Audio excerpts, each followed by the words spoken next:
Hello everyone. कैसे हैं आप सभी। आज के इस सेशन में हम भारत का भौतिक पर्यावरण 11th क्लास की एनसीईआरटी उसके चैप्टर 5 को कंटिन्यू करेंगे। इससे प्रीवियस सेशन में हमने प्राकृतिक वनस्पति का वर्गीकरण है इंडिया में, उसके बारे में डिस्कशन किया था। इसमें हमने देखा था उष्णकटिबंधीय सदाबहार वन, अर्ध सदाबहार वन, उसके बाद में पर्णपाती वन, ठीक है, और पर्वतीय वन, वेलांचली और अनूप वन, इनके बारे में डिस्कस किया था। तो इससे प्रीवियस सेशन में ये सारी बातें डिस्कस की थी। आज का हमारा मेन टॉपिक है भारत में वन आवरण, ठीक है, और उसके बाद में वन्य जीव संरक्षण के बारे में, और जो अलग प्रोजेक्ट हैं उनके बारे में भी डिस्कस करेंगे आगे। तो चलिए डिस्कशन करते हैं। भारत में वन आवरण। भारत में वन आवरण राजस्व विभाग से प्राप्त आंकड़ों के अनुसार भारत में 23.28% भाग पर वन पाए जाते हैं। देखिए ये डाटा पुराने हैं, और आने वाले 2-3 दिन में आपको जो नई फॉरेस्ट रिपोर्ट है इंडिया की, उसकी वीडियो प्लेलिस्ट में मिल जाएगी। ठीक है, तो आप इस ग्रुप को ज्वाइन कर लीजिए। ठीक है, तो भारत में वन आवरण के संबंधित है कि राजस्व विभाग से प्राप्त आंकड़ों के अनुसार भारत में 23.28% भाग पर वन पाए जाते हैं। उल्लेखनीय यह है कि आंकड़ों के अनुसार वन क्षेत्र और वास्तविक वन आवरण अलग अलग हैं। अब ये दो अलग अलग चीजें हैं। इनके बारे में आगे इसी पैराग्राफ में आएगा कि आंकड़ों के अनुसार वन क्षेत्र और वास्तविक वन वन आवरण अलग अलग है। ठीक है, वन क्षेत्र राजस्व विभाग के अनुसार अधिसूचित क्षेत्र है। वन क्षेत्र राजस्व विभाग के अनुसार अधिसूचित वन क्षेत्र है, चाहे वहाँ वृक्ष हो या न हो, जबकि वन आवरण प्राकृतिक वनस्पति का जुर्मुट है और वास्तविक रूप से वनों से ढका हुआ है। अब ये दो रीजन है। इसे वन क्षेत्र के नाम से जानते हैं। ठीक है, यदि इसको वन क्षेत्र के रूप में मानेंगे तो चाहे यहाँ पे पेड़ पौधे हो या नहीं हो, ये राजस्व विभाग के डाटा के अनुसार इसको अधिसूचित किया जाता है। ठीक है, तो इसको एक मान लिया जाता है कि ये वन क्षेत्र है। ठीक है, अब इसमें कितना यहाँ पर वन है, यहाँ पे है, यहाँ पे है, यहाँ पे है, ठीक है, पहली सिचुएशन में। ठीक है, तो इसको वन क्षेत्र मानेंगे। ठीक है, एक ज्योग्राफिकल एरिया है जिसको वन क्षेत्र के रूप में मानेंगे। हम बोलेंगे कि ये इतना पोर्शन वन क्षेत्र वाला है, चाहे इसमें सघन वन हो, ठीक है, या चाहे 4-5 पेड़ पौधे हो। ठीक है, दूसरा जो वास्तविक वन क्षेत्र है, वनावरण है। वास्तविक वनावरण का मतलब है कि ये जियोग्राफिकल एरिया है और इसमें 3-4 जगह पार्क नुमा वन पाए जाते हैं। ठीक है, इसको यदि 100% मानेंगे तो कहने का मतलब मुश्किल से इसमें 10 से 15% जो भूभाग है वहाँ पर वन आवरण पाया जाता है। ठीक है, तो ये दोनों की अलग अलग डेफिनेशन है।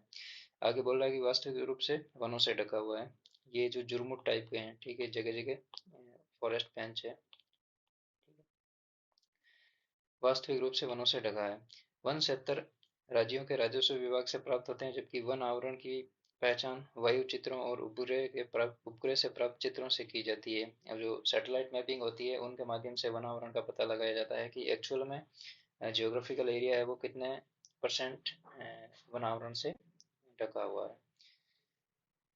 इंडिया स्टेट फॉरेस्ट रिपोर्ट 2019 के अनुसार वास्तविक वन आवरण केवल 21.67% है। उसमें से 12.41% भाग पर सघन वन पाए जाते हैं और 9.26% पर विवर्त वन पाए जाते हैं। ठीक है, सघन वन 12.41 और विवर्त वन है वो 9.26% पाए जाते हैं। ठीक है, ये 2019 की फॉरेस्ट रिपोर्ट है, स्टेट फॉरेस्ट रिपोर्ट। उसमें वन आवरण कितना बताया, 21.67%।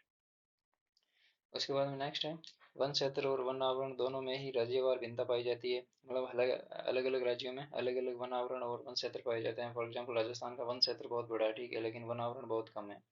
ठीक है, क्योंकि यहाँ पे जो जुर्मुट टाइप है, कहने का मतलब एक जगह जो पैच टाइप की वनस्पति है वो राजस्थान में कम पाई जाती है। दूसरी तरफ हम मेघालय की बात करें, ठीक है, तो वहाँ पर वन क्षेत्र तो कम है लेकिन वन आवरण ज़्यादा है परसेंटेज के पॉइंट ऑफ व्यू से।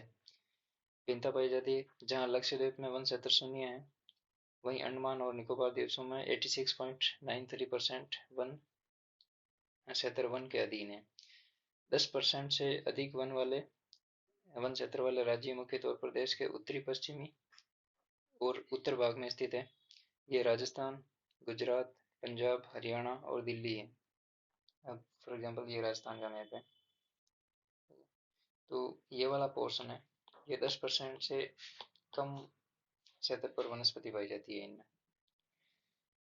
गुजरात, राजस्थान और हरियाणा तो अर्धशुष्क इलाके हैं। पंजाब और हरियाणा के अधिकतर वनों को कृषि के लिए साफ किया गया है। अब पंजाब और हरियाणा में ग्रीन रिवोल्यूशन आई थी, हरित क्रांति आई थी, तो उसके लिए वहाँ पे क्या है कि एग्रीकल्चर के लिए भूमि चाहिए थी, तो वहाँ पे जो पेड़ पौधे थे उनको साफ करके वहाँ पर एग्रीकल्चरल लैंड डेवलप कर लिया गया है। इसकी वजह से यहाँ पे वनों में कमी आ गई है। तमिलनाडु और पश्चिम बंगाल उन राज्यों में है जहाँ जिसमें 10 से 20% भाग पर वन पाए जाते हैं। और तमिलनाडु का अधिकतर जो भाग है वो पहाड़ी राज्य के सॉरी पहाड़ियों से संबंधित है। ठीक है, टोपोग्राफिकल जो लैंडस्केप है वो उबड़ खाबड़ है। उसके बाद में पश्चिमी बंगाल का उत्तरी भाग तो जो टोपोग्राफी के हिसाब से पहाड़ी है। ठीक है, लेकिन दक्षिणी भाग है, गंगा का डेल्टा है। ठीक है, तो वहाँ पर अधिक वन पाए जाते हैं। प्रायद्वीपीय भारत में दादर और नगर हवेली, तमिलनाडु और गोवा को छोड़कर शेष सभी राज्यों में 20 से 30% भूमि पर भूमि वन के अधीन है। ठीक है, दादर और नगर हवेली, तमिलनाडु और गोवा को छोड़कर बाकी जो प्रायद्वीपीय भूभाग है वहाँ पर 20 से 30% वन पाए जाते हैं। उत्तरी पूर्वी राज्यों में 30% से अधिक भूमि पर वन पाए जाते हैं। पर्वतीय स्थलाकृति और अधिक वर्षा वनों के विकास के लिए उपयुक्त है। एक तो पर्वतीय स्थलाकृति है। अब हिली एरिया होगा तो वहाँ पर क्या होगा, न तो घर बना पाएंगे ना वहाँ पे एग्रीकल्चरल डेवलपमेंट होगा लैंड का। ठीक है, तो वहाँ पर क्या है कि प्राकृतिक वनस्पति के साथ साथ इतना छेड़छाड़ नहीं होगा, तो इसकी वजह से वहाँ पर वनस्पति ग्रोथ करेगी। और दूसरा सबसे इम्पोर्टेंट फैक्टर है वो अधिक वर्षा का होना। अब वहाँ पर जो रेनफॉल हमने पढ़ा था 200 सेंटीमीटर से अधिक होता है। ठीक है, तो इस वजह से वहाँ पे वनस्पति ज़्यादा ग्रो करती है। उसके बाद में नेक्स्ट बोला है वन क्षेत्र की अधिकता। वन क्षेत्र की तरह वास्तविक वन आवरण में भी भिन्नता पाई जाती है। अब वन क्षेत्र की तरह वास्तविक वन आवरण में भी भिन्नता पाई जाती है, जो कि जम्मू कश्मीर राज्य में 9.5% और अंडमान और निकोबार में 84.01% तक है। अब यहाँ पे बोल रहा है कि वन क्षेत्र में तो भिन्नता पाई जाती है, लेकिन वास्तविक वन आवरण है उसमें भी भिन्नता पाई जाती है। ठीक है, एग्जाम्पल दे रखा है 9.5% जम्मू कश्मीर का, 84.1% 01% अंडमान और निकोबार द्वीप समूह का है। भारत में वनों के वितरण की तालिका परिशिष्ट 4 में ये स्पष्ट है कि 15 राज्यों में कुल भूमि के 33% से अधिक भाग पर वन पाए जाते हैं, जो कि पारिस्थितिकी संतुलन बनाए रखने के लिए एक आवश्यक आधारभूत है। अब ये 33% का क्राइटेरिया है, हम ये आगे पढ़ेंगे। ठीक है, कि ये कहाँ से आया है। तो अभी 2019 के अनुसार भारत में 15 राज्य ऐसे हैं जहाँ पर 33% से अधिक वन पाए जाते हैं। लेकिन हम आने वाले 1-2 दिन में जो इंडियन स्टेट फॉरेस्ट रिपोर्ट है लेटेस्ट वाली, उसको डिस्कस करेंगे। उसमें पढ़ेंगे कि जो 33% का क्राइटेरिया है वो 17 स्टेट यूटीज ने पूरा कर लिया है। ठीक है, तो उसके बारे में भी डिस्कशन करेंगे अलग से। तो ये परिशिष्ट तालिका दे रखी है, इसको एक बार डिस्कस करते हैं। इसमें है कि प्रदेश और वन आवरण का परसेंटेज। पहला है अधिक वन संकेंद्रण वाले प्रदेश, मोर देन 40%, जहाँ पे डेंस फॉरेस्ट पाए जाते हैं। मध्यम वन संकेंद्रण वाले प्रदेश 20 to 40%, कम वन संकेंद्रण वाले प्रदेश 10 to 20, और अति कम वन संकेंद्रण वाले प्रदेश लेस देन 10%। ठीक है, तो ये 4 क्राइटेरिया है डिसाइड किए गए हैं। ये फॉरेस्ट का क्लासिफिकेशन परसेंटेज के भिन्नता के आधार पर है। ठीक है, उसके बाद में एक इनबॉक्स में इंफॉर्मेशन दे रखी है कि वन और जीवन से संबंधित है, कि एक दूसरे पर कैसे निर्भरता है इनकी और इनका क्या रिलेशन है। असंख्य जनजातीय लोगों के लिए वन एक आवास, रोजी रोटी और अस्तित्व है। यह उन्हें भोजन, फल, खाने लायक वनस्पति, शहद, पौष्टिक जड़ें और शिकार के लिए वन्य जानवर प्रदान करते हैं। कहने का मतलब जो जनजातीय लोग रहते हैं वनों में, उनको वन ये चीज़ें देते हैं, भोजन, फल, खाने लायक वनस्पति, शहद, पौष्टिक जड़ें, शिकार के लिए वन्य जानवर वगैरह वगैरह। ये उन्हें घर बनाने का सामान और कलाकारी की वस्तुएं देते हैं। एक तो जो आदिवासी लोग होते हैं, जनजाति लोग होते हैं, उनके घर बने हुए होते हैं वो घास फूस और पेड़ों की लकड़ियों से बने होते हैं। और उनका जो कहने का मतलब कलाकारी की वस्तुएं हैं वो अलग अलग टाइप के जो फॉरेस्ट बेस्ट प्रोडक्ट बनाते हैं उनका भी रॉ मटेरियल उनको वहीं से मिलता है। जनजातीय समुदायों के लिए वनों की महत्ता सभी जानते हैं क्योंकि ये उनके जीवन और आर्थिक क्रियाकलापों का आधार है। उनका जनजातीय वनस्पति का सामाजिक, आर्थिक और राजनीतिक जो अ, जीवन है वो वनों पर ही निर्भर रहता है।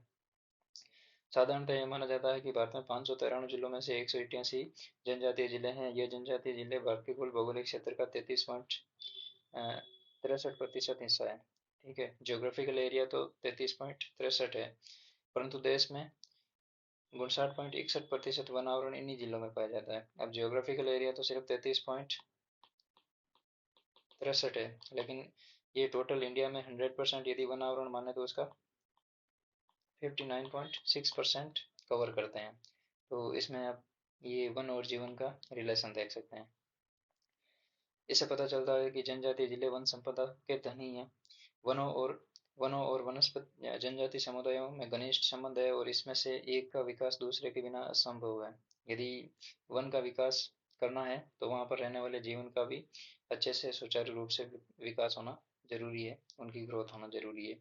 वनों के विषय में इनके प्राचीन व्यवहारिक ज्ञान को वन विकास का प्रयोग किया जा सकता है। अब प्रेजेंट टाइम में नए नए इनिशिएटिव लाए जाते हैं वनों के संरक्षण के लिए। उसमें ये पॉइंट ऑफ व्यू थोड़ा कम देखा जाता था शुरुआत में कि जो वनों में रहने वाले जनजातीय लोग हैं, आदिवासी लोग हैं, उनकी जो परंपरागत वनों को संरक्षण करने की, प्रोटेक्ट करने की जो टेक्निक है वो अलग है। ठीक है, वो जमीन से जुड़ी हुई है। ठीक है, लेकिन अभी जो प्रेजेंट टाइम में इनिशिएटिव आ रहे हैं उनमें ये चीज़ें इंक्लूड कर रहे हैं कि जो जनजातियों का निवास स्थान है उस क्षेत्र में उनसे संबंधित जो प्राचीन परंपराएं हैं वन संरक्षण से संबंधित उनको भी इंक्लूड कर रहे हैं वो, और उन जनजातियों को भी इंक्लूड कर रहे हैं फॉरेस्ट कंजर्वेशन के लिए। जनजातियों को वनों से गौण उत्पाद संग्रहण करने वाले न समझकर उन्हें वन संरक्षण में भागीदार बनाया जाना चाहिए।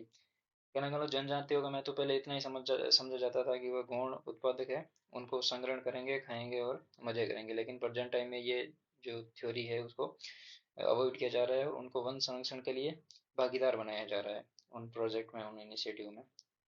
ठीक है, नेक्स्ट है वन संरक्षण।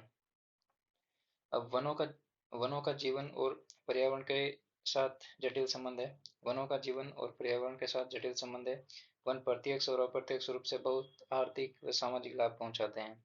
पहली बात तो यहाँ पर वनों का जीवन और एनवायरनमेंट से संबंध बताया है कि बहुत जटिल है, बिल्कुल जटिल है, क्योंकि जैसे एनवायरनमेंट है, एनवायरनमेंट में बहुत सारे कंपोनेंट होते हैं, बायोटिक, अबायोटिक। ठीक है, एनवायरनमेंट में ये डिटेल से चीज़ें देखेंगे। तो इसमें जो बायोटिक कंपोनेंट है उसमें वन भी इंक्लूड है। ठीक है, तो ये जो साइकिल है, ठीक है, जैसे फूड चैन, फूड वेब, उनमें वनों का बहुत इंपॉर्टेंट रोल है। ठीक है, जो प्राइमरी प्रोड्यूसर होते हैं वो वन ही होते हैं। तो जटिल संबंध है। उसके बाद में वन प्रत्यक्ष और अप्रत्यक्ष रूप से बहुत आर्थिक सामाजिक लाभ पहुंचाते हैं। ठीक है, अतः वनों के संरक्षण की मानवीय विकास में एक महत्वपूर्ण भूमिका। यदि ह्यूमन डेवलपमेंट करना है तो आपको फॉरेस्ट का कंजर्वेशन करना पड़ेगा। ठीक है, भूमिका फलस्वरूप भारत सरकार ने पूरे देश के लिए वन संरक्षण नीति 1952 में लागू की, जिसे 1988 में संशोधित किया गया। अब ये इंपॉर्टेंट है कि वन संरक्षण नीति कब आई भारत में, तो ये 1952 में आई थी और 1988 में इसका संशोधन किया गया। ठीक है, इस नई वन नीति के अनुसार भारत सतत पोषणीय वन प्रबंधन पर बल देगी, जिससे एक और वन संसाधनों का संरक्षण व विकास किया जाएगा, दूसरी तरफ स्थानीय लोगों की आवश्यकता की पूर्ति की जाएगी। अब सतत पोषणीय प्रबंधन क्या है? सस्टेनेबल डेवलपमेंट जो मैनेजमेंट है। ठीक है, सतत पोषणीय प्रबंधन क्या होता है कि दो वे है। ठीक है, अब पहले में क्या है कि आप जो फॉरेस्ट एरिया है उसको प्रोटेक्ट करो, उसका संरक्षण करो और उसको सस्टेनेबल ग्रोथ होने दो।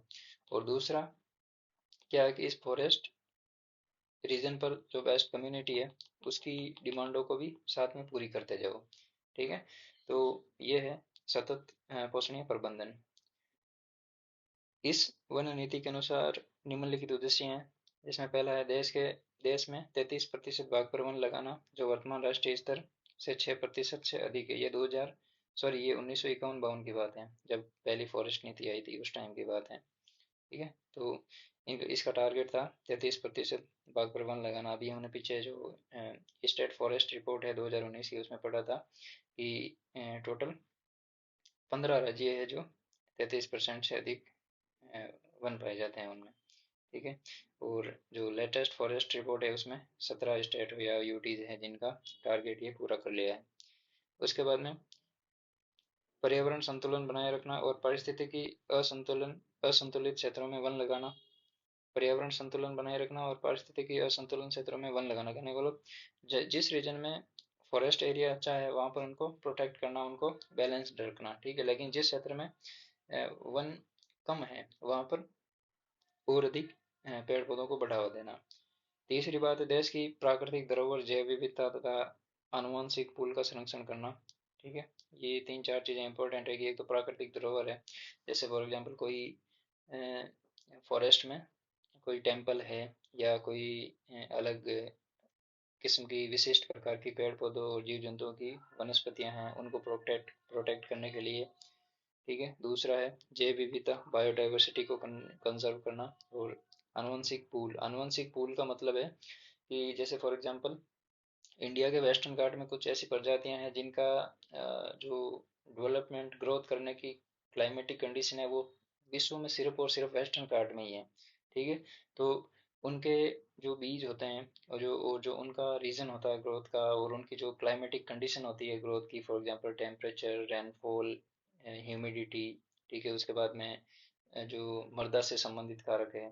ठीक है, तो उनको और ज़्यादा विकसित करना, उनको प्रोटेक्ट करना, उनकी वजह से उस वेस्टर्न घाट में जो विशिष्ट पेड़ पौधे पाए जाते हैं जो सिर्फ और सिर्फ पूरे विश्व में वेस्टर्न घाट में डेवलप कर सकते हैं, उनको उनके रीजनल लेवल पर ग्रोथ करना, उनको प्रोटेक्ट करना। ठीक है, तो ये है आनुवंशिक कुल से संबंधित। उसके बाद में नेक्स्ट है फोर्थ नंबर, मृदा मृदा अपरदन और मरुस्थलीकरण को रोकना तथा बाढ़ व सूखा पर नियंत्रण। अब ज़्यादा पेड़ पौधे और बायोडाइवर्सिटी होगी तो बारिश का पॉजिटिव रिलेशन है। ठीक है, ज़्यादा पेड़ पौधे तो ज़्यादा बरसात होगी। उसके बाद में मृदा अपरदन और मरुस्थलीकरण को रोकना। अब ज़्यादा पेड़ पौधे होंगे तो जो डेजर्ट मार्च है, मरुस्थलीकरण है, वो रुक जाएगा और मृदा अपरदन भी कम होगा। उसके बाद में पांचवा, निम्नलिखित भूमि पर सामाजिक वानिकी और वनारोपण वन रोपण द्वारा वन आवरण का विस्तार करना। अब ये चीज़ें अभी आगे बढ़ेंगे, सामाजिक वानिकी क्या होती है, कितने प्रकार की होती है। और उसके बाद में वन रोपण द्वारा वन आवरण को बढ़ाना। और छठा है वनों की उत्पादकता बढ़ाकर वनों पर निर्भर ग्रामीण जनजातियों को इमारती लकड़ी, ईंधन, चारा, भोजन उपलब्ध करवाना और लकड़ी के स्थान पर अन्य वस्तुओं का प्रयोग में लाना। अब जो कि जो परंपरागत जनजातियां हैं, हमने अभी वन और जीवन के बारे में पढ़ा था, उसमें पढ़ा था कि जो जनजातियां हैं वो पेड़ पौधे पर ही निर्भर रहती है। ठीक है, तो उनकी अब निर्भर रहेगी, ज़्यादा ग्रोथ होगी जनजातियों की तो वो क्या करेगी, ज़्यादा पेड़ पौधे और जो उनका बेसिक नीड है उनको फुलफिल करने के लिए जंगल से कलेक्ट करेगी। यदि जंगल में एक लिमिट से ज़्यादा वो चीज़ें नहीं मिलेगी उनको तो वो क्या है कि कम पड़ जाएगी। ठीक है, तो इसलिए वनों की उत्पादकता बढ़ाना और ऐसी कुछ चीज़ें जो सस्टेनेबल वे में प्रोडक्ट की गई हो, उनको बनाया गया हो, तो वो भी उन जनजातीय क्षेत्रों में पहुंचाना। पेड़ लगाने को बढ़ावा देने के लिए पेड़ों की कटाई रोकने के लिए जन आंदोलन चलाना, जिनमें महिलाएं भी शामिल हो ताकि वनों पर कम दबाव हो। ये एक सोशल या बोल सकते हैं कि मानव से संबंधित एक उपाय है कि आप ऐसा कदम उठा सकते हैं वनों को प्रोटेक्ट करने के लिए या ग्रोथ करने के लिए। इस वन संरक्षण नीति के अंतर्गत निम्न कदम उठाए गए हैं। ये जो उपरोक्त हमने पढ़े थे 6-7 जो फैक्टर थे वो इस नीति में, वन संरक्षण नीति 1952 में इसको लाए गए थे और उसका जो संशोधन है वो 1988 में किया गया था। ये इम्पोर्टेंट है। नेक्स्ट है सामाजिक वानिकी। सामाजिक वानिकी का अर्थ है पर्यावरणीय, सामाजिक व ग्रामीण विकास की मदद के उद्देश्य से वनों का प्रबंधन और सुरक्षा तथा उसर भूमि पर वन रोपण करना। पहली बात तो उसर भूमि है। ठीक है, जो वनों जहाँ पर वनों का आवरण कम है वहाँ पर वन रोपण करना, उनकी सुरक्षा करना, सिक्योरिटी देना उनको, उनका प्रबंधन या मैनेजमेंट करना। ठीक है, ये उद्देश्य किनके है, ये उद्देश्य सामाजिक वानिकी की है। अब सामाजिक वानिकी 3 प्रकार की है। राष्ट्रीय कृषि आयोग 1976 से 1979 के बीच में बनाया गया था, इम्पोर्टेंट है। राष्ट्रीय कृषि आयोग ने सामाजिक वानिकी को तीन भागों में बांटा, तीन वर्गों में बांटा है। ठीक है। अब शहरी वानिकी, ग्रामीण वानिकी और फार्म वानिकी। अब शहरी वानिकी क्या है कि शहरों और इनके इर्द गिर्द निजी व सार्वजनिक भूमि जैसे हरित पट्टी, पार्क, सड़कों के साथ औद्योगिक व व्यापारिक स्थलों पर वृक्ष लगाना और उनका प्रबंधन शहरी वानिकी के अंतर्गत आता है। अब शहरों में जगह कहाँ पे मिलेगी पेड़ पौधे के लिए? कि जो हरित पट्टी होगी वहाँ पर, या जो पार्क है वहाँ पर, सड़कों के साथ साथ जो डिवाइडर और दोनों साइड में, ठीक है, वहाँ पर। उसके बाद में औद्योगिक और व्यापारिक स्थलों पर वृक्ष लगाना और उनका प्रबंधन करना शहरी वानिकी के अंतर्गत आता है। ग्रामीण वानिकी में कृषि वानिकी और समुदाय वानिकी को समुदाय कृषि वानिकी को बढ़ावा देना। ठीक है। अब ग्रामीण ग्रामीण वानिकी में भी दो चीजें हैं। ठीक है। ग्रामीण वानिकी में एक तो कृषि वानिकी है और एक समुदाय कृषि वानिकी है। अब कृषि वानिकी में क्या होता है कि ये खेत है। ठीक है। अब खेत में क्या है कि एक तो कृषि योग्य भूमि है और एक बंजर भूमि है। फॉर एग्जाम्पल मान लेते हैं, दो सिचुएशन मान लेते हैं। ये पूरा फर्टाइल ये है, यहाँ पर एक एग्रीकल्चरल प्रोडक्शन हो रहा है, और इस वाले रीजन में ये दूसरा खेत है, इसमें क्या है, इस वाले पोर्शन में खेती होती है, बाकी ये बंजर पड़ा है। ठीक है। अब कृषि वानिकी का जो पहला वे है, उसमें क्या होगा कि जो खेत की मेड़ है, ठीक है, वहां पर पेड़ उगाए जाते हैं। ठीक है। और उनकी लकड़ी का उपयोग किया जाता है, और हो सकता है कि वो कोई फ्रूट से संबंधित भी हो। ठीक है। और या कोई वाइल्ड जो लाइफ फॉरेस्ट है उससे संबंधित भी हो सकता है। दूसरे तरीके में क्या है कि ये एग्रीकल्चरल लैंड है और ये वेस्ट लैंड है, तो यहाँ पर इस वाले रीजन में तो पेड़ उगा दिए। ठीक है। और जगह बची तो इस मेड़ पे भी पेड़ उगा दिए। ठीक है। तो ये है कृषि वानिकी के टाइप। कृषि योग्य तथा बंजर भूमि पर पेड़ और फसलों के साथ फसलें एक साथ लगाना। अब तीसरा तरीका कौन सा है कि तीसरे तरीका में ये खेत है, यहाँ पे फसल हो रही है। ठीक है। तो ये बीच वाली कंटिन्यूस लाइन है, यहाँ पे पेड़ लगा दिए और दोनों साइड में खेती बो दी। ठीक है। वापस यही सिस्टम ऐसा चलता रहता है, तो खेत में इस प्रकार की जो वानिकी है उसको भी प्रमोट किया जाता है। तो ये तीन प्रकार की होती है। इसका अभिप्राय है वानिकी और खेती एक साथ करना। जो वन से संबंधित क्रियाकलाप है उनको वानिकी बोलते हैं, तो उनका और खेती एक साथ हो जाती है, जिससे खाद्यान्न, चारा, ईंधन और इमारती लकड़ी और फलों का उत्पादन एक साथ किया जा सके। अब कितने बेनिफिट एक साथ में है कि एक तो खाने से जो फसल होती है उनसे खाद्यान्न मिल जाते हैं, प्लस चारा मिल जाता है। उसके बाद में जो पेड़ पौधे लगाते हैं उनसे ईंधन के रूप में लकड़ी मिल जाती है, इमारती लकड़ी मिल जाती है, और कोई फल से संबंधित पौधे प्लांट किए गए हों तो वहाँ से फल का उत्पादन भी हो जाता है, एक साथ हो जाता है। ठीक है। या तो एग्रीकल्चर और इमारती लकड़ी या ईंधन के लिए पेड़ लगा लो, या फिर एग्रीकल्चर कृषि कर लो और उसके साथ में फलों से संबंधित पौधे लगा लो। ठीक है। तो ये दो मेजर पार्ट मान सकते हैं।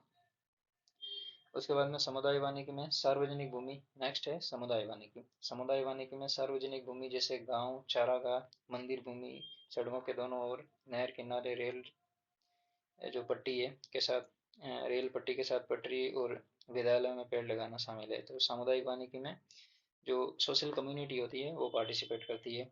इसका उद्देश्य पूरे समुदाय को लाभ पहुंचाना है। इस योजना का एक उद्देश्य भूमिहीन लोगों को वानिकीकरण से जोड़ना और इससे उन्हें वे लाभ पहुंचाना जो केवल भूस्वामियों को प्राप्त होता है। कहने का मतलब, यदि ग्रामीण क्षेत्र में कोई जियोग्राफिकल लैंड है, वहाँ पे क्या होता है, सामुदायिक वानिकी की जाती है।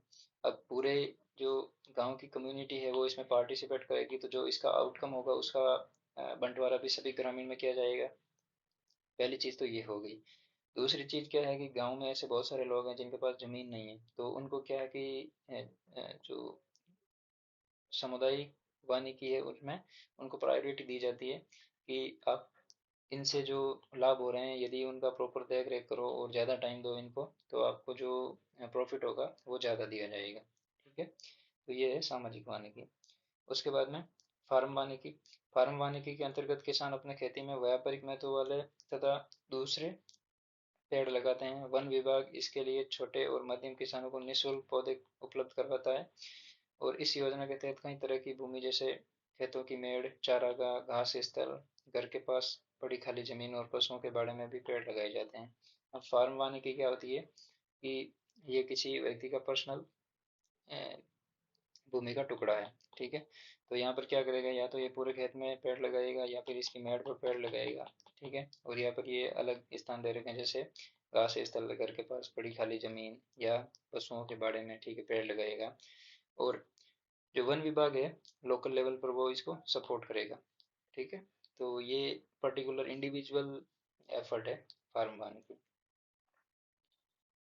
ठीक है, इसके बाद में नेक्स्ट जो पॉइंट है हमारा है वो है वन्य जीव, वन्य प्राणी से संबंधित। वन्य प्राणी, आपने चिड़ियाघर चिड़ियाघर में पिंजरों में जंतु और पक्षी दोनों देखे होंगे। और भारत में वन्य प्राणी एक महान धरोहर है। अब ये चीज जो जू होते हैं वहाँ पर ये सारी चीजें देखने को मिलती है, जंतु पक्षी। ठीक है, तो भारत में वन्य प्राणी एक महान प्राकृतिक धरोहर है। यह अनुमान लगाया जाता है कि विश्व की ज्ञात पौधों और प्राणियों की किस्मों में से 4 to 5% किस्में भारत में पाई जाती है। टोटल वर्ल्ड की 4 to 5% जो किस्में हैं वन्य प्राणियों की और जीव जंतु और पेड़ पौधों की, वो भारत में मिलती है।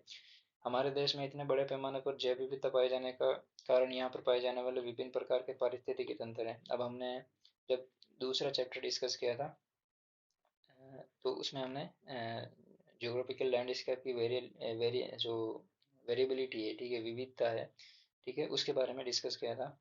जैसे नॉर्थ में हिमालयन है, ठीक है, उसके हिमालयन के साउथ में गंगा का मैदान है, ठीक है, मैदानी रीजन है, उसके साउथ में प्रायद्वीपीय पठार है। तो फिर प्रायद्वीपीय पठार में भी वेस्टर्न घाट, ईस्टर्न घाट, ठीक है, फिर द्वीपीय देश, सॉरी द्वीपीय रीजन है। ठीक है, तो इस वजह से यहाँ पे जो इकोसिस्टम है, इकोलॉजी है, वो भी डाइवर्स है, जिसमें हमने युगों से संरक्षित रखा है। कहने वाला जो प्राचीन टाइम में हम जो अ, कथा कहानियाँ सुनते हैं वहाँ पर भी इनके प्रोटेक्शन की बात की हुई है।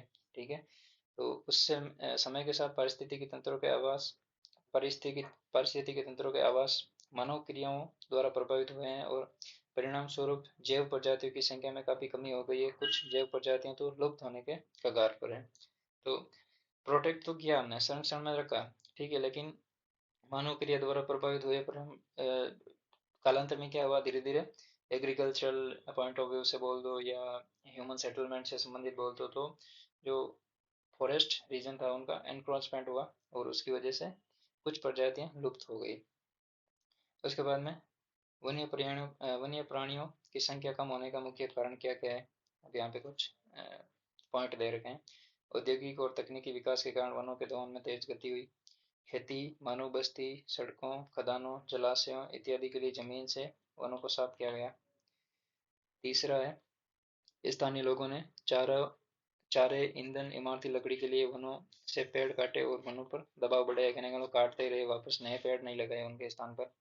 पालतू पशुओं के लिए नए चारागाहों की खोज में मानव ने वन्य जीवों और आवासों को नष्ट कर दिया। ठीक है, एक जगह पेड़ खत्म हो गए, एक जगह कहने का लोग चारागाह खत्म हो गए, तो वो दूसरी जगह गए। वहां पर क्या किया उन्होंने, अपने पशुओं को चराने के लिए तो उस रीजन में छोड़ दिया, लेकिन अपने रहने के लिए घर बनाए तो लकड़ी काट ली। ठीक है, कहीं भी जरूरत पड़ी तो लकड़ी काट ली। ठीक है, ऐसे करके उस रीजन में भी पेड़ पौधे काट दिए। अब यहाँ पे सारा सिस्टम खत्म हो गया, चारा वगैरह खत्म हो गया, तो किसी तीसरे लोकेशन पर गए, वहां पर भी ये सेम सिचुएशन क्रिएट कर दी। तो ऐसे कहने मतलब वन आवरण बढ़ा या नहीं, इससे घटा है। रजवाड़ों और संभ्रांत वर्गों ने शिकार को क्रीड़ा बनाया और एक बार में ही सैकड़ों वन्य जीवों को शिकार बनाया। व्यापारिक महत्व के लिए अभी भी पशुओं को मारा जाता है। अब राजा महाराजा के टाइम में वो शिकार खेलने जाते थे। ठीक है, तो जो देखो जो पक्षी या जीव दिखा उसको गोली मार दी। ठीक है, तो इसकी वजह से उनका जो साइकिल था वाइल्ड लाइफ का, वो डिस्टर्ब हुआ और उसकी वजह से कमी आई। और व्यापारिक महत्व के लिए भी अभी पशुओं को मारा जाता है, जैसे लेदर के लिए। ठीक है, यार अलग जो प्रोडक्ट है उनके लिए भी इनको काटा जाता है।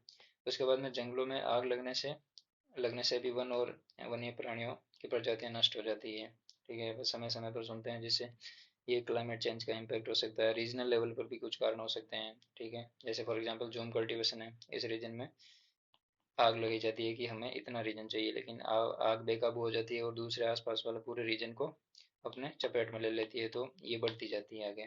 ठीक है, तो इसकी वजह से भी पेड़ पौधों में कमी आई है। ठीक है। अब नेक्स्ट है, यह महसूस किया जा रहा है कि राष्ट्रीय व विश्व प्राकृतिक धरोहर को बचाने के लिए पारिस्थितिकी पर्यटन इको टूरिज्म को बढ़ावा देने के लिए वन्य प्राणियों का संरक्षण बहुत महत्वपूर्ण है। इस दिशा में सरकार ने क्या कदम उठाए। अब इको टूरिज्म के लिए क्या क्या करती है गवर्नमेंट की, एक तो जो अ, उनको हार्म पहुंचाने वाला प्रोडक्ट है, फॉर एग्जांपल प्लास्टिक हो गया या दूसरे जो कचरा हो गया, उसको वहाँ पे नहीं गिरना देते हैं। ठीक है, पहले क्या करते थे, जहाँ पे जो चीज़ हाथ में हमारे खाली हो गई उसी वहीं जगह फेंक देते थे, जैसे फॉर एग्जांपल बोतल हो गई या कोई और प्लास्टिक का प्रोडक्ट हो गया। ठीक है, तो ऐसी चीज़ें अब नहीं करते हैं। उसके बाद में इको टूरिज्म का कॉन्सेप्ट है कि जो पर्यटक है वो पारिस्थितिक रूप से अनुकूल हो।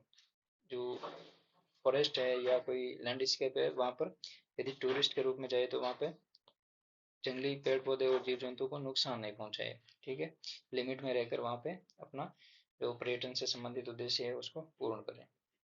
ठीक है, उसके बाद में नेक्स्ट है भारत में वन्य प्राणी संरक्षण। ठीक है, अब इंडिया में वाइल्ड लाइफ प्रोटेक्शन से संबंधित क्या क्या प्रोजेक्ट है, कौन सी नीति है, उनके बारे में डिस्कस करेंगे। ठीक है, भारत में वन्य प्राणी संरक्षण। भारत में वन्य प्राणियों के बचाव की परिपाटी बहुत पुरानी है। पंचतंत्र और जंगल बुक इत्यादि कहानियाँ हमारे वन्य प्राणियों के प्रति प्रेम का उदाहरण प्रस्तुत करती है और युवाओं में महत्वपूर्ण प्रभाव डालती है युवाओं पर। ठीक है, पंचतंत्र पुस्तक है, पंचतंत्र की रचना विष्णु शर्मा ने की थी। ठीक है, विष्णु शर्मा ने की थी। लगभग 200 ईसा पूर्व के आसपास इसको लिखा गया था और मूल रूप से ये संस्कृत भाषा में। ठीक है, 200 बीसी के आसपास लिखी गई थी संस्कृत भाषा में। ठीक है, ये इसका मेन थीम है वो अंतर संबंधी पशु दंत कथाओं की प्राचीन भारतीय संग्रह से है। ठीक है, मूल रूप से संस्कृत भाषा में लिखा गया था। ठीक है, तो ह्यूमन और वाइल्ड लाइफ का जो रिलेशन है उसको इसमें बताया गया था। उसके बाद में जंगल बुक। ठीक है, जंगल बुक है जो द जंगल बुक्स के नाम से मूवी भी आई थी, रुडयार्ड किपलिंग की पुस्तक है। ठीक है, तो जंगल बुक में मोगली का जो करेक्टर है उसके बारे में है कि वो पेड़ पौधे और जीव जंतुओं के साथ कैसे अपना जो रिलेशन है वो स्थापित करता है और उनके साथ में अपना जीवन व्यक्त करता है। तो वो मोगली वाला किरदार है और जंगल बुक की रचना रुडयार्ड किपलिंग ने की थी। ठीक है, तो ये ब्रिटिशर था। ठीक है, और इसको राजस्थान में हिस्ट्री पढ़ते हैं उस समय हम रुडयार्ड किपलिंग के बारे में पढ़ते हैं, तो ये उसकी पुस्तक है जंगल बुक। उसके बाद में नेक्स्ट है, हमारे वन्य प्राणियों के प्रति प्रेम का उदाहरण प्रस्तुत करते हैं और युवाओं में पर महत्वपूर्ण प्रभाव डालते हैं। वन्य प्राणी अधिनियम 1972, ये इंपॉर्टेंट है, सेट में क्वेश्चन भी आया है, उसको भी अभी देखते हैं कि वहाँ पे क्या पूछा था। कि सेट में जो एग्जाम में क्वेश्चन पूछा था ज्योग्राफी में, उसमें 3 पॉइंट दे रखे थे। पहला तो था वन्य प्राणियों से संबंधित, दूसरा पेड़ पौधों से संबंधित और तीसरा एक पॉइंट और था। ठीक है, इनके संरक्षण रक्षण से संबंधित था। ठीक है, तो इसमें वन्य प्राणी अधिनियम 1972 में पास हुआ था, जो वन्य प्राणियों के संरक्षण और रक्षण की कानूनी रूपरेखा तैयार करता है। इसमें पहली लाइन करेक्ट है कि ये वन्य प्राणियों से संबंधित है। अब दूसरी लाइन थी कि वन्य जीवों से पेड़ पौधों से संबंधित। ठीक है, तो दूसरा पॉइंट यहाँ पे गलत हो जाएगा।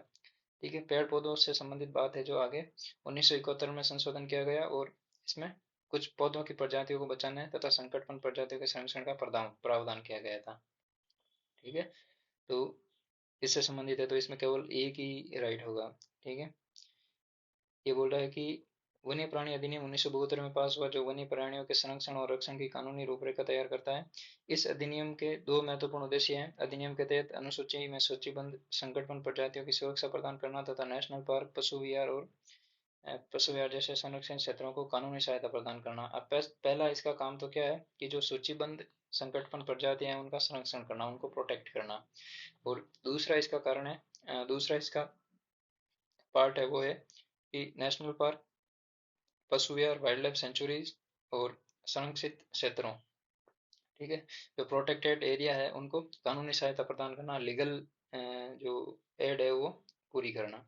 इस अधिनियम को 1991 में पूर्णतः संशोधित करके कर दिया गया, जिसमें एक जिसके तहत कठोर सजा का प्रावधान किया गया और इसमें कुछ पौधों की प्रजातियों को बचाने और संकटापन्न प्रजातियों के संरक्षण का भी प्रावधान किया गया। ठीक है, तो ये इस सेट के एक क्वेश्चन का आंसर होगा, जिसमें केवल एक ही होगा वन्य जीव से संबंधित। ठीक है, अब उसके बाद में नेक्स्ट पूछा है, यदि यहाँ पे उसमें वन्य प्राणी अधिनियम 1972 से संबंध में क्वेश्चन पूछा है, यदि वो पूछता है कि वन्य प्राणी अधिनियम में किन किन को प्रोटेक्ट किया जाता है, तो फिर ये दोनों होते हैं। ठीक है, वन्य प्राणी और जो कुछ पौधों की प्रजातियां हैं वो दोनों शामिल होते हैं। अब आगे, देश में 101 नेशनल पार्क है और 553 वन्य प्राणी अभय वन है। अब हमने एक प्ले लिस्ट इस वीडियो के डिस्क्रिप्शन में उसकी प्ले लिस्ट दे रखी होगी, वहाँ पे नेशनल पार्क के बारे में एक वीडियो है, लेक्चर है, वहाँ पे डिस्कस कर लेना, आप एक बार जाके देख लेना उसको, कि देश में 105 नेशनल पार्क है प्रेजेंट टाइम में, और स्टेट वाइज उनकी लिस्ट को डिस्कस किया गया है, तो उस वीडियो को आप ये जरूर देख लेना एक बार। और 553 वन्य प्राणी अभय वन है, ये भी बढ़ गए हैं। ठीक है, तो वन्य प्राणी संरक्षण का दायरा काफी बड़ा है और इसमें मानव कल्याण की असीम संभावनाएं हैं। ठीक है, मानव कल्याण की असीम संभावनाएं हैं। कुछ लोगों का जीवन है जो वन्य प्राणियों पर निर्भर रहता है। ठीक है, तो असीम संभावनाएं हैं। और मानव कल्याण का मतलब है कि कुछ लोगों का जीवन इस पर निर्भर है, और जो इको टूरिज्म है, ठीक है, उसके बाद में पेड़ पौधे और जीव जंतुओं से संबंधित जो लाभकारी प्रोडक्ट है, ठीक है, उससे संबंधित बहुत सारी चीजें हैं। तो यद्यपि इस लक्ष्य को तभी प्राप्त किया जा सकता है जब हर व्यक्ति इसका महत्व समझे और अपना योगदान दे। ठीक है, उसके बाद में यूनेस्को ने मानव और जीवमंडल योजना मैन एंड बायोस्फीयर प्रोग्राम के तहत भारत सरकार ने वनस्पति जात और प्राणी जात के संरक्षण के लिए महत्वपूर्ण कदम उठाए हैं। तो इसको आगे आगे पढ़ेंगे हम। ठीक है, जीवमंडल निश्चय पढ़ेंगे, उस समय पढ़ेंगे इसको कि कौन कौन से बायोस्फीयर रिजर्व है इंडिया में, और उन बायोस्फीयर रिजर्व लिस्ट में से कौन से मैन एंड बायोस्फीयर प्रोग्राम में शामिल है। ठीक है, अब आगे है प्रोजेक्ट टाइगर 1973। अब प्रोजेक्ट टाइगर से संबंधित एक प्ले लिस्ट बनाई हुई है, वीडियो बनाया हुआ है, उसको भी आप एक बार जरूर देखना। उसमें जो टाइगर रिजर्व है इंडिया में, उसके बारे में डिस्कस किया हुआ डिटेल से स्टेट वाइज। ठीक है, प्रोजेक्ट एलिफेंट 1992 जैसी विशेष योजना है। प्रोजेक्ट एलिफेंट से संबंधित भी वीडियो जल्द आने वाला है। ठीक है, तो प्रोजेक्ट टाइगर तो 1973 में लॉन्च किया गया था, और प्रोजेक्ट एलिफेंट है वो 1992 में लॉन्च किया गया। जैसी विशेष योजनाएं इस जातियों के संरक्षण और उनके आवास को बचाने के लिए चलाई जा रही है। इसमें से प्रोजेक्ट टाइगर 1973 में चलाई जा रही है, जिसका मुख्य उद्देश्य भारत में बाघों की संख्या का स्तर बनाए रखना, जो पॉपुलेशन है टाइगर्स की, उनको बनाए रखना और उनमें ग्रोथ करना, जिससे वैज्ञानिक, सौंदर्यात्मक, सांस्कृतिक और पारिस्थितिक मूल्य बनाए रखे जा सके।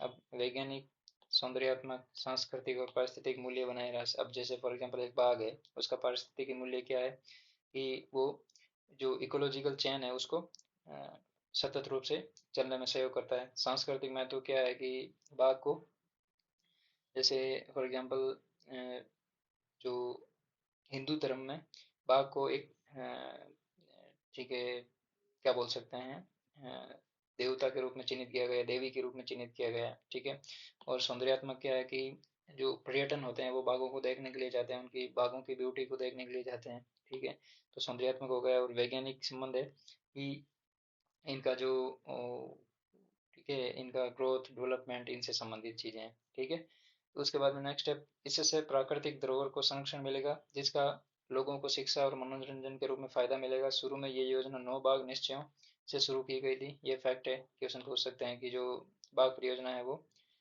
कितने बाघ निश्चय से शुरू की गई है। ठीक है, तो उसमें 9 है, शुरू की गई। 16,339 वर्ग किलोमीटर पर फैली थी। अब ये योजना 50 करोड़ बाघ निश्चयों में चल रही है। ये ज़्यादा हो गए, 50 से ज़्यादा है। अब एक बार वीडियो को जरूर देखिए, उसमें इस बारे में सारी डिटेल से डिस्कस किया हुआ है, स्टेट वाइज और लिस्ट के रूप में उसको डिस्कस किया हुआ है।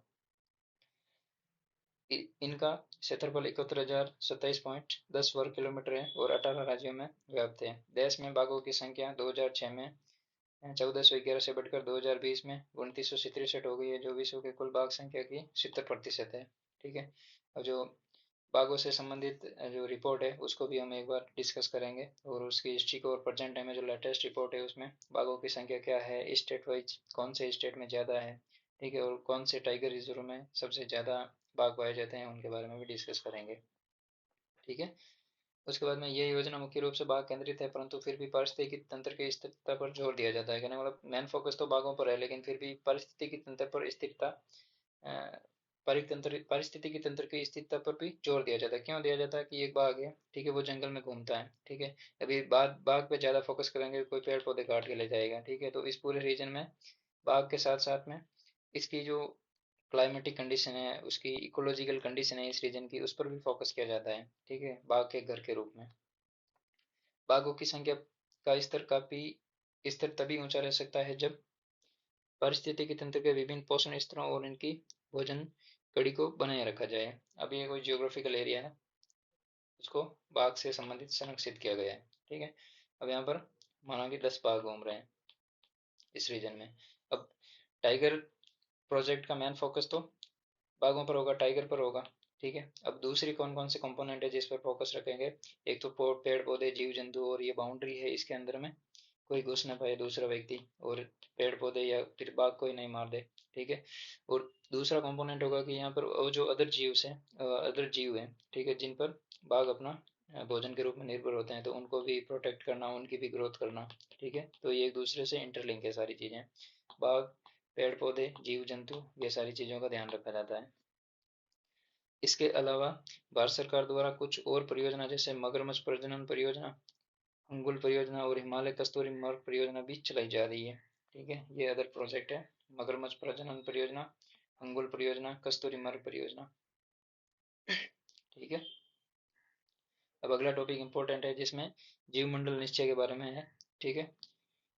जीवमंडल निश्चय आरक्षित क्षेत्र विशेष प्रकार के भौमिक और तटीय पारिस्थितिकी तंत्र जिन्हें यूनेस्को के मानव और जीवन मंडल प्रोग्राम, ठीक है, मैन एंड बायोस्फीयर प्रोग्राम के अंतर्गत मान्यता प्राप्त है। जैसा कि आरेख 5.1 में दिखाया गया है कि जीवमंडल निश्चय के 3 प्रमुख उद्देश्य हैं, ठीक है।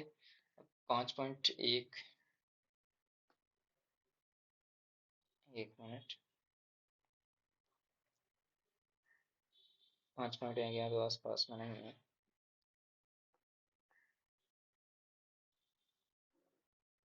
ठीक है। 5.1 में सदाबहार होने, ये यहाँ पे गलत टाइप हुआ है, ठीक है। उनके 3 उद्देश्य हैं, ठीक है। यहाँ पे ये है, ये इंडेक्स है 5.8 है, ठीक है। जीवमंडल निश्चय पहला उद्देश्य है व्यवस्था, पर्यावरण अनुसंधान और देख रेख के लिए अंतर्राष्ट्रीय नेटवर्क के रूप में इसकी व्यवस्था करना। कि फॉर एग्जांपल अमेरिका में कोई बायोस्फीयर रिजर्व है और इंडिया में कोई बायोस्फीयर रिजर्व है, तो इसमें अंतर्राष्ट्रीय नेटवर्क का क्या मतलब है कि यहाँ पर इंडिया में जो बायोस्फीयर रिजर्व है उसमें जीव जंतु पेड़ पौधे में विशिष्टता है, और अमेरिका में जो जीव बायोस्फीयर रिजर्व है उसमें पेड़ पौधे और जीव जंतु में विशिष्टता है। तो दोनों रीजन से डाटा कलेक्ट करेंगे और उसका अनुसंधान करेंगे, पर्यावरण अनुसंधान करेंगे कि इसमें सिमिलरिटी क्या है, ठीक है, फिर डिफरेंस क्या है, और उसके बाद में प्रोटेक्शन की क्या रणनीति रहेगी।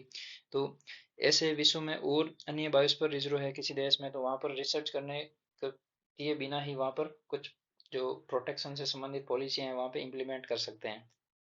दूसरा है विकास, पर्यावरण और विकास का मेल जोल, एक तो एनवायरनमेंट को कंजर्व करना और एक डेवलपमेंट को कहने का मतलब बढ़ाना, ठीक है। जब फॉर एग्जांपल ये बायोस्फीयर रिजर्व है, यहाँ पर कोई छोटा सा शहर है, तो वहाँ पर उस शहर में रहने वाले जो लोग हैं उनके विकास के लिए, डेवलपमेंट के लिए कुछ करना पड़ेगा, और साथ में पर्यावरण का भी ध्यान रखना पड़ेगा। तीसरा है संरक्षण, कंजर्वेशन, जीव विविधता और पारिस्थितिकी तंत्र का संरक्षण, ठीक है। जो इकोसिस्टम है और बायोडाइवर्सिटी है, इन दोनों के बीच में रिलेशन को मजबूत करने के लिए उनका प्रोटेक्शन जरूरी है, ठीक है। उसके बाद में नेक्स्ट बोल रहा है कि भारत में 18 जीवमंडल निश्चय परियोजना, 5.1, ठीक है। इसमें 11 जीवमंडल निश्चय हैं, कहने मतलब भारत में 18 जीवमंडल निश्चय हैं, ठीक है। इसमें से 11 जो जीवमंडल निश्चय हैं जो मैप में है, ठीक है, जो sorry man and biosphere programme है उसमें चिन्हित किए गए हैं। यूनेस्को द्वारा जीवमंडल निश्चय विश्व नेटवर्क पर मान्यता प्राप्त है। कहने का मतलब इसमें जो कैटेगरी है, इस इंडेक्स में देखते हैं, ये है जीवमंडल निश्चयों की सूची है, 5.1 ये तालिका, ठीक है। तो इसमें अलग अलग कैसे हैं, जैसे फॉर एग्जांपल नीलगिरी है और डिब्रू सैखोवा, इन दोनों में फर्क क्या है, ठीक है। अब नीलगिरी और डिब्रू सैखोवा दोनों जीवमंडल निश्चय हैं, ठीक है। लेकिन नीलगिरी में क्या है कि एक स्पेशल फोकस है नीलगिरी पर, ठीक है। उसको यूनेस्को का जो मैप है, ठीक है, मैन एंड बायोस्फीयर प्रोग्राम है उसमें इसको शामिल किया गया है और इस पे विशेष फोकस किया गया है। ठीक है, तो मेजर डिफरेंस यही है। ठीक है, तो एक बार इनकी लिस्ट को देख लेते हैं। पहला है नीलगिरी, इसमें कोष्टक में इसका क्षेत्रफल दिया हुआ है। और नीलगिरी को नामित किया गया है 1986 में।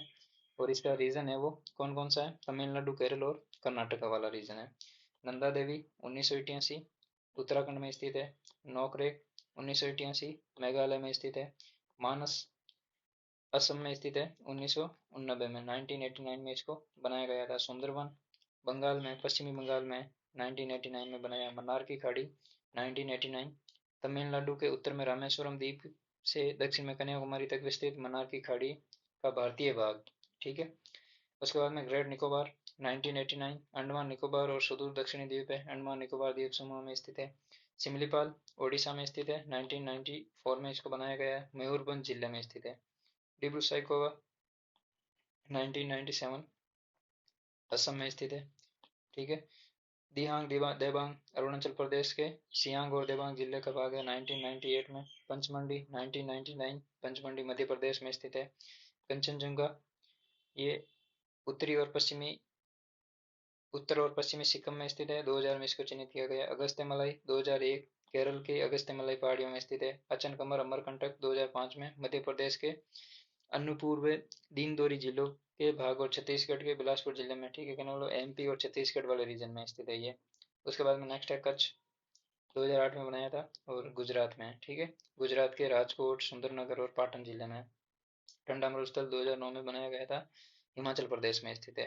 ठीक है, पीन वैली नेशनल पार्क, प्रतिवेश, चंद्रताल, सारचू, किब्बर वन्य प्राणी अभियान। ठीक है, ये हिमाचल प्रदेश में स्थित है।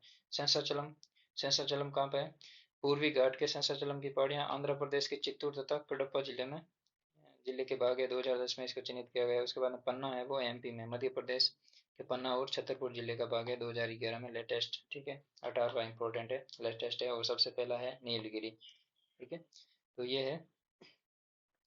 अब इसमें जो मैप में शामिल कौन कौन से है जो हाईलाइटेड है वो मैप में है। ठीक है, नीलगिरी, नंदा देवी, नोकरेक 3, सुंदरवन 4, मन्नार की खाड़ी 5, ग्रेट निकोबार 6, सिमलीपाल 7, पंचमंडी 8, कंचनजंगा 9, अगस्त्यमलाई 10 और अचनकमर 11 नंबर। ठीक है, तो इसमें ये लाइन बोली है, एक मिनट। ठीक है, टोटल तो बायोस्फीयर रिजर्व इंडिया में 18 है। ठीक है, और जो उसमें मैन एंड बायोस्फीयर प्रोग्राम है उसमें 11 शामिल है। ठीक है, ये याद रखना इंपॉर्टेंट है। टोटल बायोस्फीयर रिजर्व इंडिया में 18 है और नैब प्रोग्राम है man and biosphere reserve programme, उसमें 11 शामिल किए गए हैं। ठीक है, यूनेस्को की लिस्ट में। तो ये इंपॉर्टेंट याद रखना। उसके बाद में स्पेसिफिक दो तीन जो बायोस्फीयर रिजर्व है उनके बारे में बोल रखा है।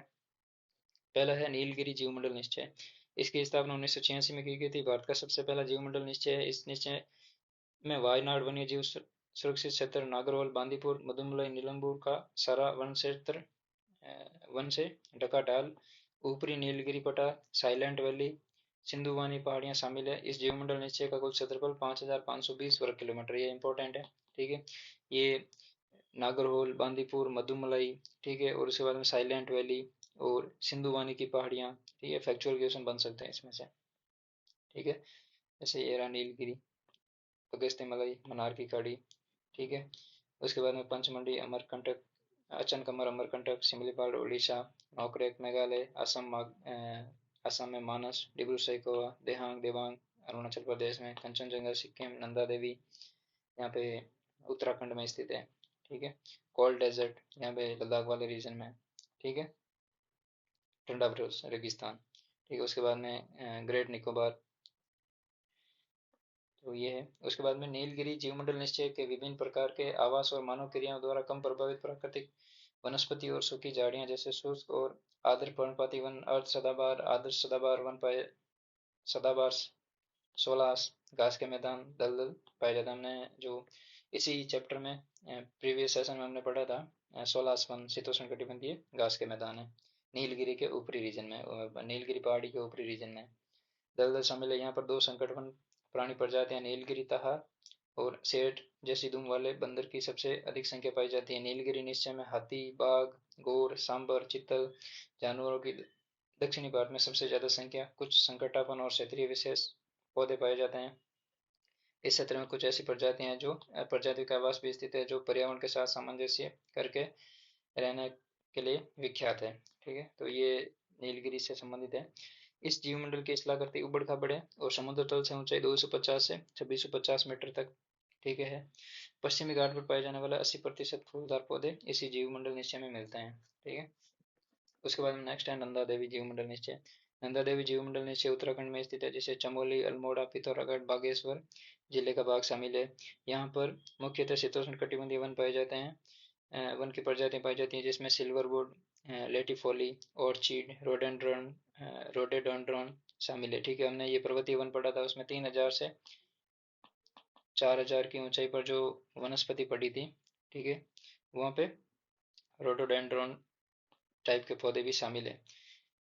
उस जीवमंडल निश्चय में कई प्रकार के वन्य जीव, जिसमें हिम तेंदुआ, स्नो लेपर्ड, काला भालू, भूरा भालू, कस्तूरी मृग, हिम मुर्गा, सुनहरा बाज, काला बाज आदि पाए जाते हैं।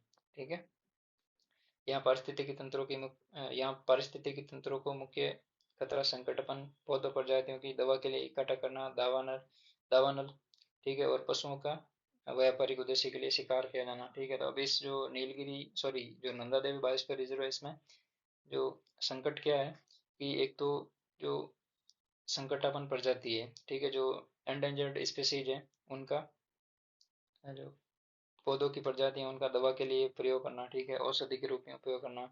उसके बाद में दावानल, दावानल का मतलब है आग लग जाना। ठीक है, तो जंगलों का आग लगने की वजह से नुकसान होना। उसके बाद में पशुओं का व्यापारिक उद्देश्य, जो वहाँ पे पेड़ पौधे रहते हैं, ठीक है, तो उनका व्यापारिक उद्देश्य के लिए उनका शिकार किया जाता है, तो उनका जो साइकिल है वो डिस्टर्ब हो जाता है। उसके बाद में नेक्स्ट है सुंदरवन जीवमंडल निश्चय। ये पश्चिमी बंगाल में गंगा नदी के दलदली डेल्टा पर स्थित है। ये एक विशाल क्षेत्र 9630 वर्ग किलोमीटर पर फैला हुआ है। यहाँ मैंग्रोव वन, अनूप वन और वनाच्छादित द्वीप पाए जाते हैं। सुंदरबन लगभग 200 रॉयल बंगाल टाइगर का आवासीय स्थान है। ठीक है, रॉयल बंगाल टाइगर कहाँ पे पाया जाता है? सुंदरबन बायोस्फीयर रिजर्व में, जीवमंडल निश्चय में। उसके बाद में मैंग्रोव वनों की उलझी हुई विशाल जड़ समूह मछली से श्रिम्प तक का आश्रय प्रदान करती है। इन मैंग्रोव वनों में 170 से ज़्यादा पक्षी प्रजातियां पाई जाती है। बायोडाइवर्सिटी रिचनेस आप देख सकते हैं।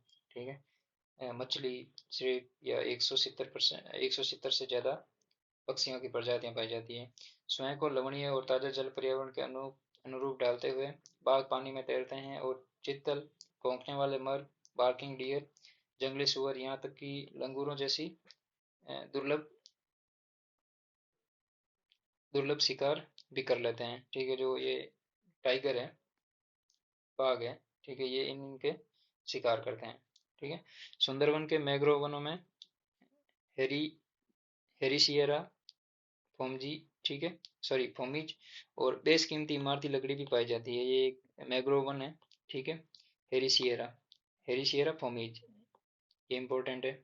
उसके बाद में मन्नार की खाड़ी का जीवमंडल निश्चय। मन्नार की खाड़ी का जीवमंडल निश्चय लगभग 1,05,000 हेक्टेयर क्षेत्र में फैला है। यह भारत के दक्षिणी पूर्वी तट पर स्थित है। दक्षिणी पूर्वी तट, ठीक है।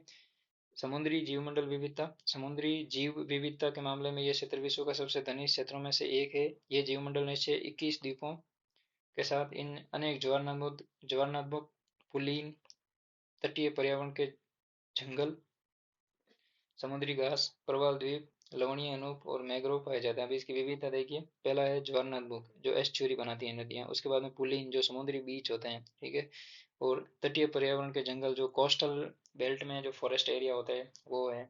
समुद्री घास, जो सी ग्रास होती है, वो यहाँ पे देखने को मिलती है थोड़ी गहराई में। उसके बाद में प्रवाल द्वीप है, जो एटोल रीफ है वो, और उसके बाद में सॉरी कोरल रीफ, ठीक है, और उसके बाद में लवणीय अनूप। ठीक है, लवणीय अनूप का मतलब है कि जो दलदली क्षेत्र है, जहाँ पे समुद्र का पानी आता जाता रहता है। और उसके बाद में मैंग्रोव वन पाए जाते हैं। यहाँ पर लगभग 3600 पौधों और जीवों की संकटापन्न प्रजातियां पाई जाती है। समुद्री गाय, डुंगोंग, ठीक है, डुंगोंग डुंगोंग। इसके अतिरिक्त भारतीय उपमहाद्वीपीय क्षेत्रीय विशेष की 6 मैंग्रोव प्रजातियां भी संकटापन्न है। ठीक है, तो ये है मन्नार की खाड़ी जीवमंडल निश्चय के बारे में। ठीक है, तो ये था हमारा चैप्टर नंबर 5, और इसको हमने कंप्लीट कर लिया है। और नेक्स्ट हमारा चैप्टर है वो सॉइल से संबंधित होगा। तो चलिए, आज के सेशन के लिए थैंक यू।